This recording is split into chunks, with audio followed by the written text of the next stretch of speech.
the cold came first. That was always how Marin Voss remembered it. Not the smell of the ship, not the sound of the engine cycling down into that long bovine moan, not even the first sight of them stepping through the breach in the hull with their sensor clusters fanned open like the hands of something drowned. She remembered the cold, the way it moved ahead of them like a tide, slipping under the door of the holding pen and wrapping itself around her ankles, and how she had known before she ever saw them that whatever was coming was not going to negotiate. That had been 11 months ago. She was still alive. She wasn't sure if that made her lucky. The Veth did not consider themselves conquerors. This was the first thing the translator drone had communicated, hovering at the center of the wreck bay while what remained of the perihelion's crew stood in a loose, exhausted knot against the far wall.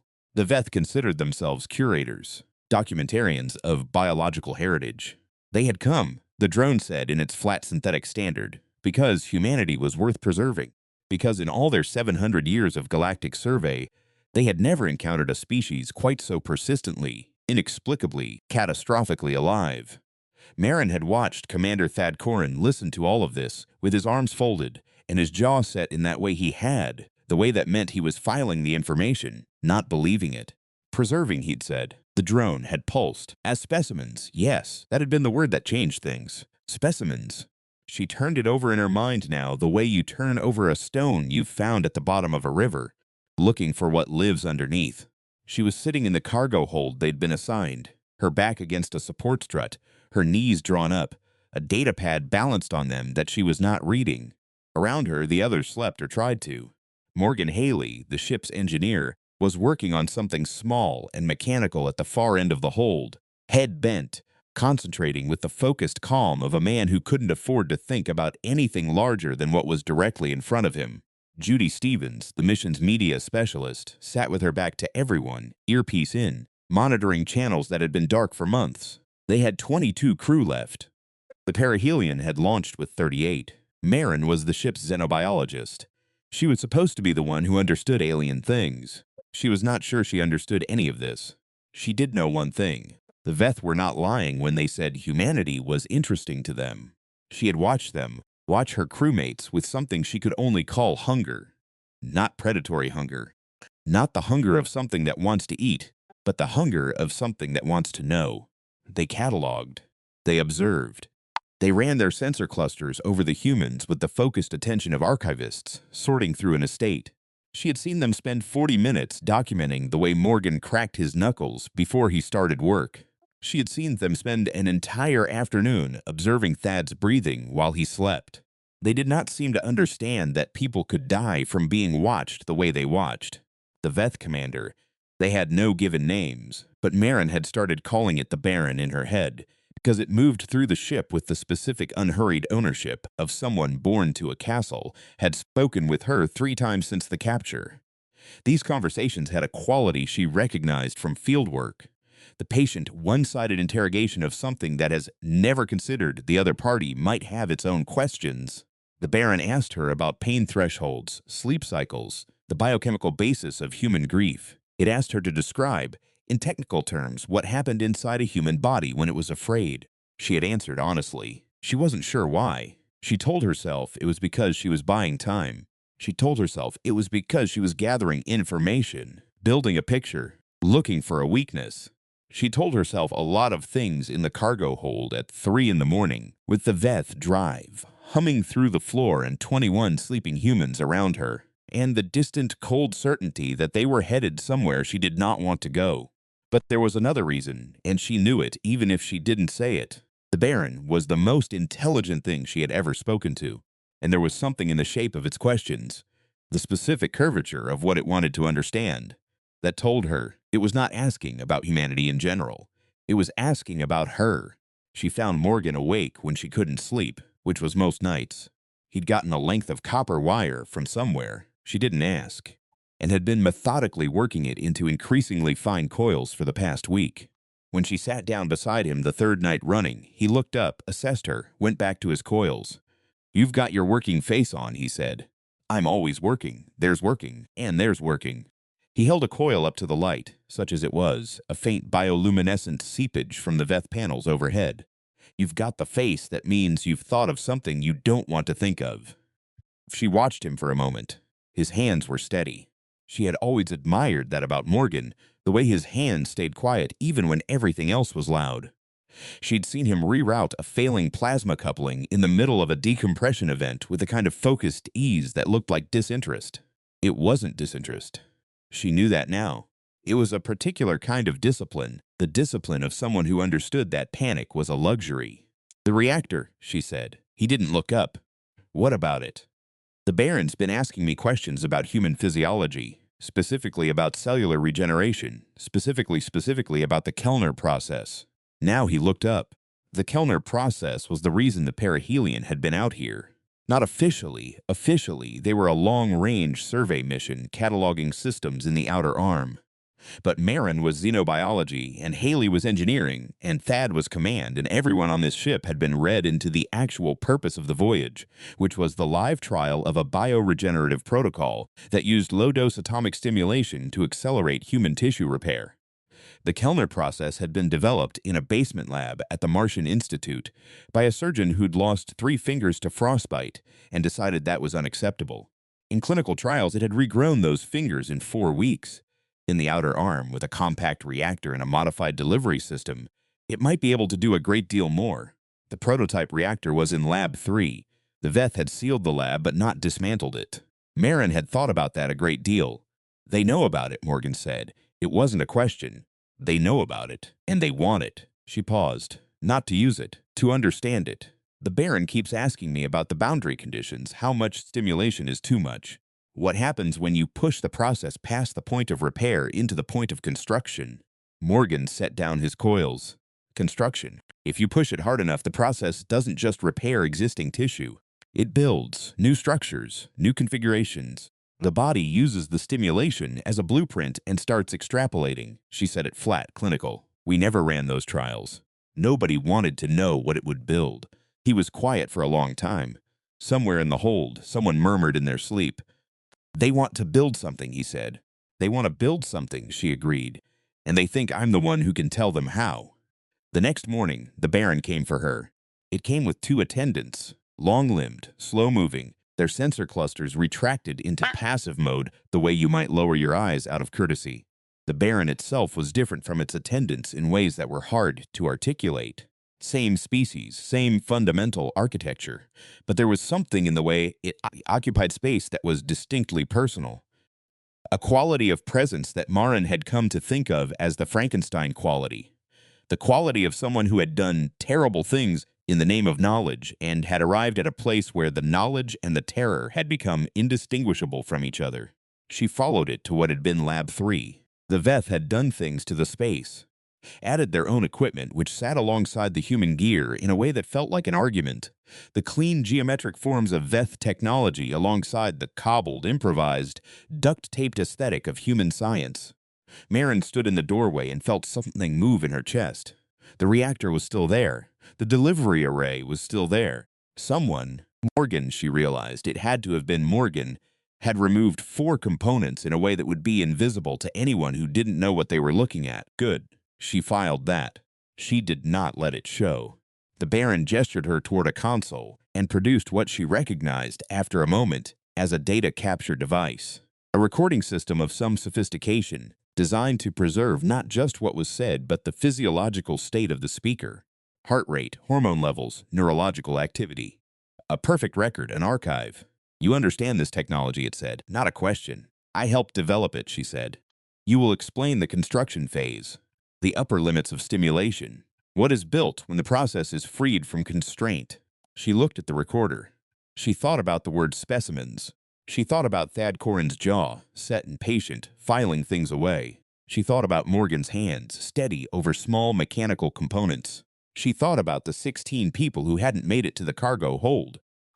The ones who had been in the wrong corridor when the Veth came through the hull. The ones who had been working in the exposed sections. The ones she did not let herself think about by name because she still had work to do, and the names would come later, in the dark, when the work was done. She thought about her mother, who had been a music teacher on a station in the Jovian belt, and who had hummed the same 3 bars of an old Earth lullaby whenever she was thinking hard about something, never finishing it, always breaking off at the same note as if the rest had gotten lost somewhere, and she was still looking. Marin hummed those 3 bars now, very quietly, almost under her breath. The Baron's sensor clusters shifted. She had learned to read them a little. What she saw there was curiosity and something close to recognition, the look of something that has encountered a pattern it did not expect and does not yet know what to do with. A comfort behavior, it said. An old habit, she said. She sat down at the console. She began to explain the Kellner process, correctly at first, the baseline stimulation parameters, the repair threshold, the way the protocol worked with the body's existing cellular architecture rather than against it. The Baron recorded everything with the intensity of something that had been waiting for this for a long time, its attendants motionless at the edges of the room. She spoke clearly and precisely, the way she'd been trained to speak at conferences, at briefings, in rooms full of people who needed to understand quickly and correctly. And then, very slowly, she began to introduce errors, not large ones, nothing that would look like sabotage. She shifted the stimulation ratio by a factor she knew would produce instability under load. Not catastrophic instability, not immediately, but the kind that accumulated. She described the upper construction limits in terms that were technically accurate, but framed in a way that would lead a non-human analyst, applying the information to a non-human subject, to fundamentally misread the energy requirements. She talked about the reactor's output parameters with the calm authority of someone who had spent 11 months on a ship that ran on one. And she was very careful, the whole time, to keep her voice at the same pitch and her hands at the same stillness, and her heart at the same rate, that the recording device would benchmark as credible. It was the hardest thing she had ever done. She had always been a bad liar. She had told herself this for her entire adult life, told herself it so often it had become a kind of identity. Marin Voss, who can't lie. Marin Voss, honest to a fault. She understood now that this was something she had chosen, a long time ago, in a world where the choice had no consequences. She understood it differently here, in Lab 3, with 21 people sleeping in the hold below and a recorder documenting her hormone levels and an alien intelligence watching her with the patient hunger of something that had catalogued 1,000 species and never once expected to be surprised. She surprised it. She was careful not to show that she knew. The session lasted 4 hours. When it was done, the Baron sat in the particular stillness of something processing. Then it said, "Your species is remarkable, so I've been told," she said. "You are afraid, yes, and yet you continue to function. That's usually how it goes." The sensor clusters fanned slightly. "I have documented 342 species.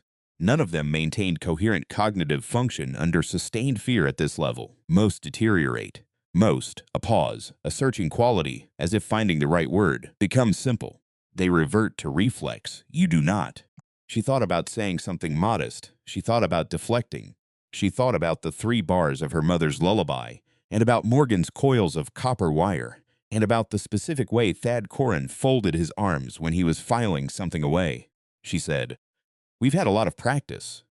What happened next happened faster than she had planned for, which meant it mostly happened according to Morgan. She had 3 days between the end of her session and the moment Morgan finished what he'd been building with the copper wire and the components he'd quietly removed from the delivery array. She spent those 3 days doing what she'd been doing since the beginning, talking to the Baron, answering its questions, recording her sessions on a private loop she kept in her head, cataloging every deviation from her false testimony, making sure the internal record stayed clean even as the external one accumulated beautiful errors. She walked the ship's corridors within their permitted range. She memorized the placement of the Veth attendants. She mapped the shift changes. Judy had found a secondary channel. This was the thing about Judy Stevens that people tended to underestimate. She had been in hostile media environments before. Not this hostile, obviously, not alien warship hostile, but the principle was the same. Find the frequency nobody's watching, establish comms, maintain it. She'd built a local mesh network using the crew's datapads, and a relay through a maintenance panel that the Veth hadn't cataloged because it didn't produce any biosigns. Marin had been leaving Morgan notes for five days. He had been leaving her answers. The plan was not elegant. It was the kind of plan you make with the materials available, which is the only kind of plan there is. She requested another session with the Baron. This was not unusual. The Baron had begun to request them itself, had begun to seem, in the specific way of highly intelligent things that have found something genuinely interesting, almost eager. She used this. She felt something uncomfortable about using it. She used it anyway. She told the Baron she needed to demonstrate the construction phase directly, that the process of showing was more precise than the process of describing, that the data capture would be richer with a live demonstration. She proposed a controlled activation of the reactor at low yield, purely observational, no subject material. The Baron agreed. Of course it agreed. She had spent 30 hours being exactly as honest as something could be while saying almost nothing true. And the aggregate of that was that it trusted her in the particular way, that very intelligent things trust the sources they've decided are reliable. She was a good source. She had made herself a good source deliberately and carefully, the way you lay a trail, and now the trail led here. Morgan was already in the lab when they arrived. He had a reason to be there. A maintenance cover story that Judy had constructed in the system logs, with the thoroughness of someone whose entire career had been making sure things appeared to be what they weren't. He looked up when they entered, nodded at Marin, did not look at the components he'd reinstalled. She began the demonstration. There was a moment, about 4 minutes in, when she thought it wasn't going to work. The reactor spun up correctly, the delivery array initialized correctly, but there was a lag in the secondary coupling that Morgan had rerouted. And for a long breath, she thought the whole architecture was going to read as unstable. And the Baron was going to realize that she'd been working backward from the outcome this whole time. She kept her hand steady. She kept her voice even. She kept her heart rate at benchmark. Then the coupling caught. The cascade started in the stimulation array and moved into the reactor's feedback loop exactly as she had designed it, not as she had described it to the Baron, but as she had actually designed it, with the true parameters, the parameters that nobody except Morgan and Thad and the 43 original crew of the perihelion had ever known about, the ones that had never made it into any official file, because the trial had never officially reached the construction phase. The reactor's output spiked. The room filled with a sound she had only ever heard in simulation, the specific resonant frequency of a Kellner array, running at full construction load, which was not a painful sound, was in fact almost musical, a deep crystalline hum that you felt in your back teeth and your sternum and the space behind your eyes. The Baron's sensor clusters went wide. She had 5 seconds before the Veth emergency systems responded. She used 4 of them to get to Morgan and pull him away from the array. She used the 5th to look at the Baron, really look at it, one last time, with the particular attention she had been giving it since the beginning, since the cargo hold, since the word specimens, and she saw something she had not expected. She saw surprise, not the processed information pause of a system encountering novel input. Actual surprise, the animal surprise of something that has been, at the final moment, genuinely caught off guard. Something in its posture, the particular angle of those long limbs, the frozen attitude of the sensor clusters that looked, just for a moment, less like a curator and more like a very old man standing in the ruins of a laboratory he had built, understanding too late that the thing he'd been creating had its own ideas about what it wanted to become. She had a moment to feel sorry for it. She filed the feeling away for later. Then the overload hit the Veth systems, and the lights went out, and the emergency partitions came down. And somewhere ahead of them in the dark Thad Corin was already moving. The evacuation took 11 minutes. It felt like 11 hours. It felt like 11 seconds. It felt like the specific elastic distortion of time that Marin had only ever experienced in situations where the difference between alive and not alive was a matter of which direction you stepped. Thad had the escape bay open. He had had it prepared for 3 days. Morgan's mesh network had made sure of that, and the perihelion's emergency shuttle was the one piece of hardware the Veth hadn't interfaced with, possibly because it looked too primitive to bother with. Marin had been counting on that assumption. Assumptions about human technology being primitive were the most reliable resource she had. 21 people. Into the shuttle. She counted them at the hatch. Counted again. 21. She sealed the hatch. The Veth ship, she heard it later from Thad, who had been watching the external feeds, made no move to intercept them. The reactor cascade she'd triggered was not catastrophic, was not even particularly destructive by the standards of what that technology could do. But it had been precisely calibrated to foul the Veth's sensor systems in a specific bandwidth, the bandwidth they used for tracking biological signatures. It had done exactly that. To the Veth's instruments, in the window of time it took their engineers to isolate and compensate for the interference, the shuttle did not contain 21 warm human bodies. It contained nothing at all. The shuttle drove hard for 6 hours on a trajectory Thad had plotted and Morgan had locked in. Then Judy found the beacon. Not a human beacon. She'd stopped hoping for one of those months ago. But a relay point in the Veth's own communication infrastructure. One of the unmanned nodes they scattered through uninhabited systems as waypoints for their survey ships. Marin sat beside Judy while she worked, watching her hands move over the console with the confident economy of someone who has been doing a version of this her entire career, and she felt something she hadn't felt in 11 months. She felt almost okay, not safe. She was realistic enough to know that safe was not a thing that existed anymore or possibly had ever existed, in the same taken-for-granted way she had once understood it. She knew what was in the hold of the Veth ship, and she knew that the Veth would be back. Their curiosity was too specific, too invested, too close to what she recognized in herself as the kind of interest that doesn't resolve, and she knew that whatever came next was going to require everything they had and probably things they hadn't invented yet. But she was alive. All 21 of them were alive. And she had done something in that lab that she had not done because it was the brave thing or the right thing or the thing some version of herself had always been destined to do.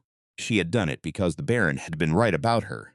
She did not revert to reflex when she was afraid. She got more specific. She thought about what it had said.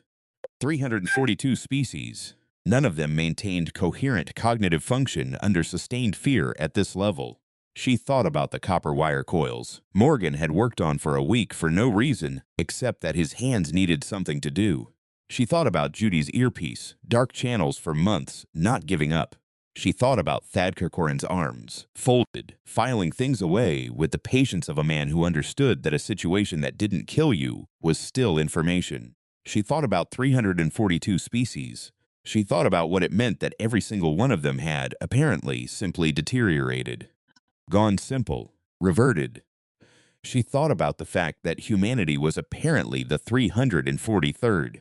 She found Morgan at the back of the shuttle, sitting against the bulkhead with a new piece of wire he'd found from somewhere. His hands were moving, steady, coiling. He didn't look up when she sat beside him. "We're going to need a longer plan," she said. He didn't stop working. "I know. The Baron will come back. They'll recalibrate for what we did. They'll be harder to fool next time. I know that too, so we need to be better than what we just did. We need to think further ahead." He held up a coil and looked at it, turned it in the light, put it down and started another. "Good thing we're human," he said. She thought about the Baron's face in those last 5 seconds. The surprise. The thing behind the surprise, the complex, genuine, irrevocable surprise of a vast intelligence that had done its research and built its models and run its projections and arrived, with impeccable certainty, at the wrong answer.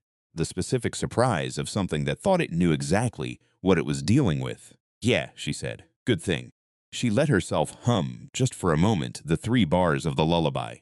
This time she let it finish. The last note hung in the air of the shuttle, quiet and strange and completely, specifically, defiantly human. Morgan looked up. "Your mom's?" he said. He went back to his coils. Across the cabin, someone laughed at something. A real laugh, a tired laugh. The kind that comes out of the back of the throat when you're past the point of being able to explain anything. Judy pulled out her earpiece and said something to Thad that made him unfold his arms for the first time in 11 months. Outside the viewport, the stars were cold and very far away, and somewhere behind them a Veth ship was recalibrating its instruments and beginning slowly to understand that it had made a mistake. It would not be the last time it made that mistake. Marin was going to make sure of that. She pulled out her datapad and started writing.